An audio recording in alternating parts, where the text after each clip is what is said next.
Hey guys, welcome to my channel. So today's video is going to be another health update. Over the last few months, I've had a lot of appointments, a lot of tests done. So we're just gonna do an update today. And this update's gonna start in February and go all the way until, well, I guess currently, and then in a few more months I'll probably have another health update. But I like to do these health updates mainly for the people who don't watch all the vlogs and watch all the testing videos and all that. So yeah, but in February I went back to my GI doctor. I ended up having a test done for SIBO, which I did at home, and I did a vlog on that. And I had a HIDA scan. Both came back normal. So the next step after that was to try low FODMAP.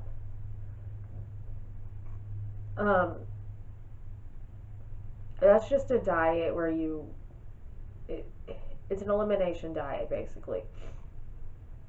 You stop eating pretty much everything you already do, and you only eat off the low FODMAP part of it, and then slowly you add in high FODMAP foods, and then you just kind of figure out from there. Honestly, that does not work for me. My body gets pissed no matter what I eat. But the doctor in February pretty much said, you have POTS. If all these tests come back negative, you most likely have IBS. So,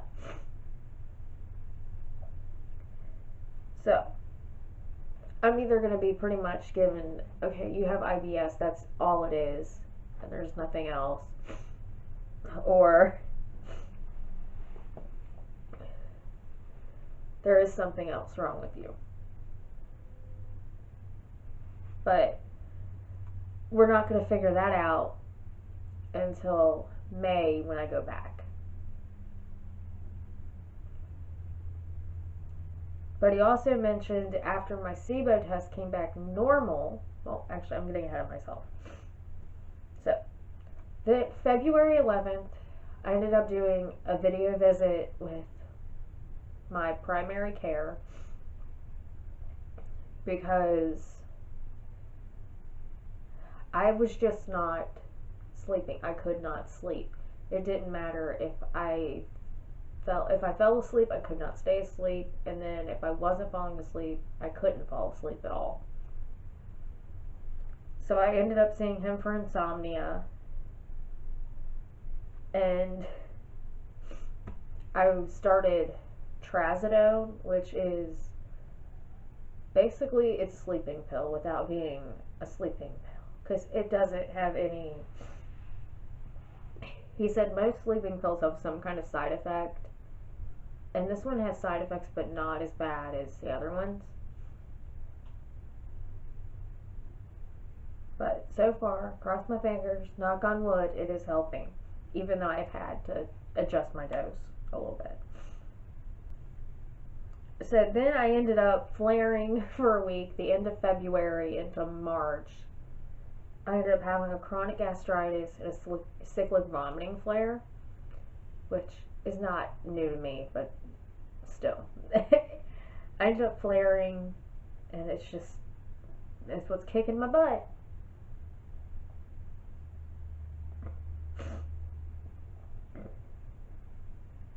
Okay, so then in March, I went for, and in between seeing my primary care, I had my HIDA scan done. I already told you that was normal. Then after my flare, like not even 3 days after I got off my flare, I ended up doing my SIBO test. I did wait as long as I possibly could, but I wanted to get that test done because the doctor was driving me nuts. And after the height scan had came back normal, he had already been messaging me and having his nurse call me saying, okay, you need to schedule a colonoscopy. And I said, I don't want to do anything else until I get my SIBO test results. But, so I took my SIBO test. 6 days later, I ended up going to my endocrinologist. I didn't have my results back from my SIBO test yet when I did this. But in March, he basically changed his mind completely from everything he told me in November and December to, oh, you just have elevation, this is normal with POTS, there's nothing wrong. I go in March, he's changed his complete tune. It's too high. Even if I have POTS, there's no way it would be this high, and there's something seriously wrong. So I ended up going through another set of testing for him, and those tests were normal. So, and that's what he said. He said it's normal. I messaged him and said, do we need to do anything else? And his nurse messaged me back and said, no. The test is very specific that you had done. It's unlikely there's actually something wrong with you. But just to be safe, he scheduled me for a follow-up in June. And to be completely honest, I have a feeling in June his tune's going to change again. I've already pretty much determined I'm going to go to him one last time in June, and I'm done. I honestly don't want to go back. I don't like doctors who change their minds like that.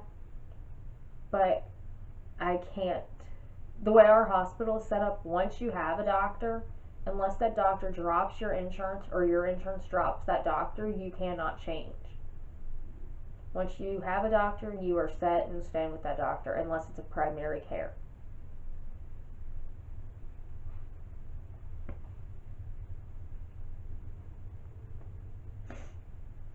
Okay, so after that, about a week after I went to my endo, I finally got my SIBO test results back. That's when they said they were normal.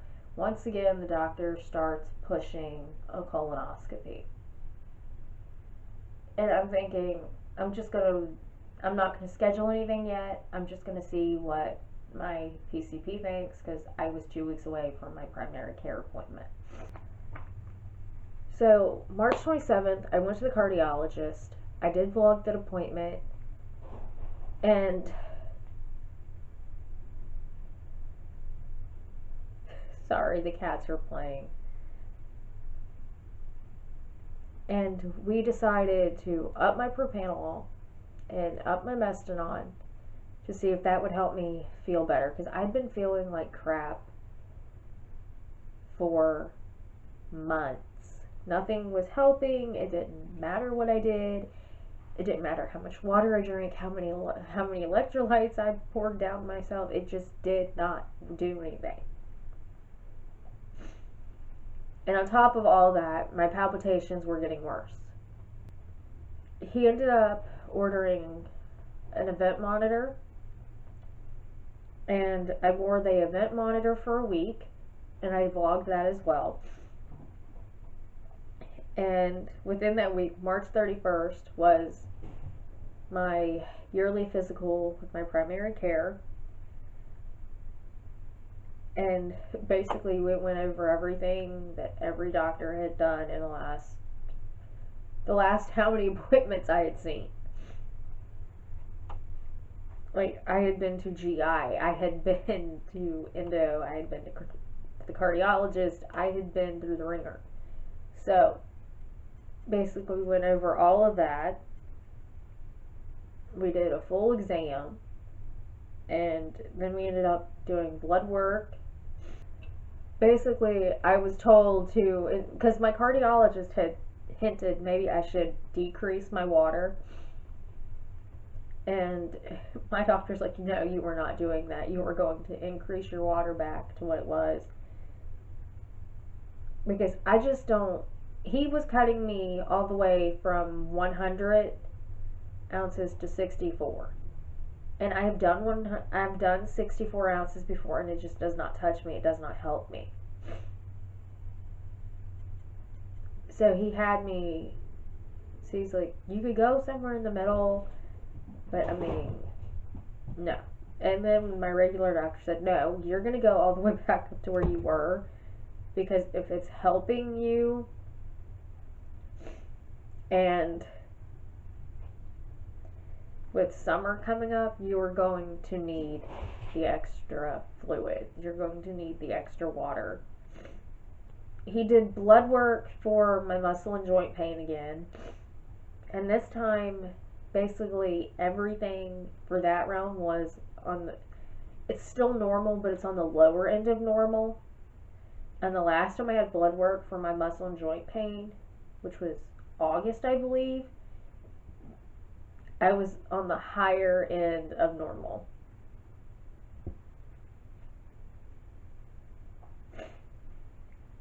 He said sometimes that's not a big deal. Sometimes it's just the time of day that you take the blood. He said, but we're going to keep monitoring it. He also told me to switch to Aleve instead of, because ibuprofen hurts my stomach. Tylenol helps, but not a whole lot. And the Aleve does help my muscle and joint pain. So it might just be inflammation, but if it is inflammation, then we have to figure out why I'm inflamed. He also told me that maybe adding in yoga again would help. Like, I do yoga every now and then, and I had been for a while, but I'd kind of fallen off, and I was only doing it maybe once a week, if even that. So he's had me add it back in. So now, instead of doing it once a week, I do it I'm doing it at least twice a week. If I can get in 3 or 4 days, which is what my workout schedule works for now, is great. But I also need to keep my strength training in because of my POTS, because it strengthens my muscles and helps with the blood circulation, so not all my blood pools in my legs. I just have so many issues. Like, I have to do this for this, and then I have to do that for that thing, and then some things all work together and other things don't. Also had me add in fiber for some of my GI issues to see if that helps. And while we were talking about that, I did ask about having my colonoscopy, and he did say it would probably be a good idea just to go have a colonoscopy done, because when he checked my abdomen, he kept asking me, bowel disease doesn't run in your family? And I said no. And then, I don't know how this works, but I had a blood test with something that showed up on a blood test is a marker for ulcerative colitis. I don't know how that works. I don't want to know how that works. All I know right now is that I feel like crap. Nothing is working the way it's supposed to, and it really does interfere with everything when you have to keep running to the bathroom. So, yeah.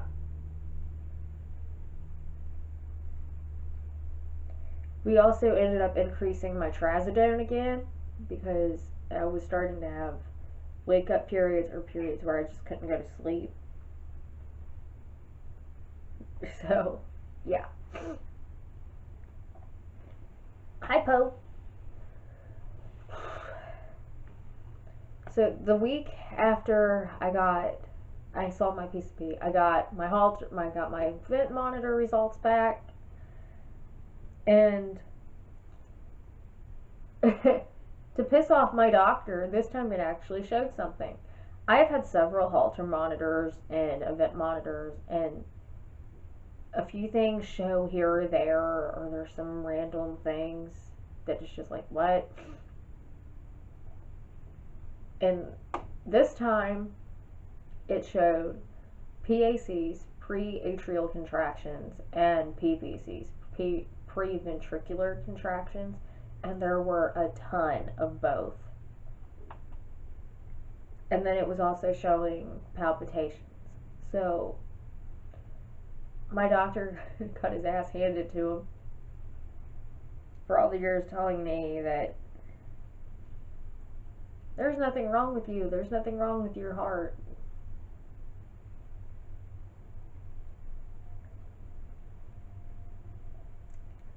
But at this point, he said, just continue doing what you do. And if the propanolol doesn't help, we'll figure out from there. And basically, I follow up with him in June. It was originally scheduled for July, and then we're going on vacation that day. We're leaving for vacation that day.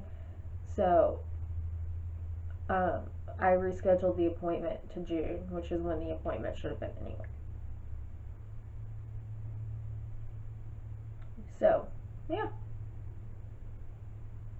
But basically, I'm just working with all my doctors once again to figure out what's going on.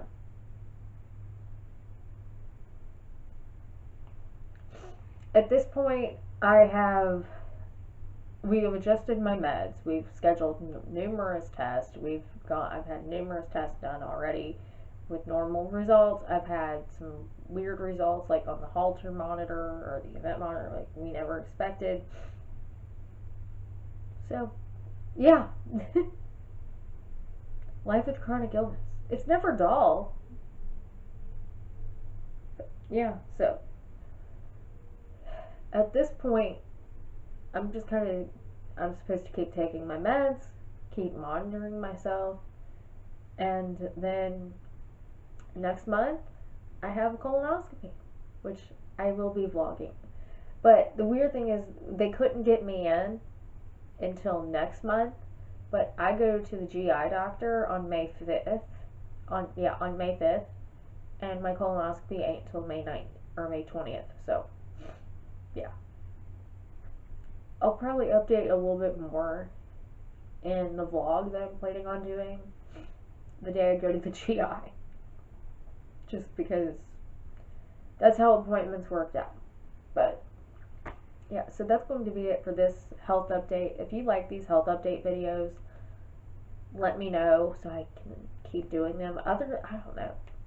I like doing these, and at the same time, it's kind of like I just include all this stuff in the vlog. So maybe if you want to know what's going on, maybe just watch the vlogs. But then at the same time, because some of the stuff gets scattered throughout several vlogs, it's nice to have one that's cohesive, so that way, even for me, I can just go back to the health update videos.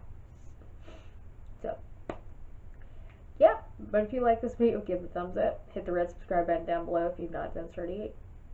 Other than that, thank you for watching, and I will see you in my next video. Bye-bye.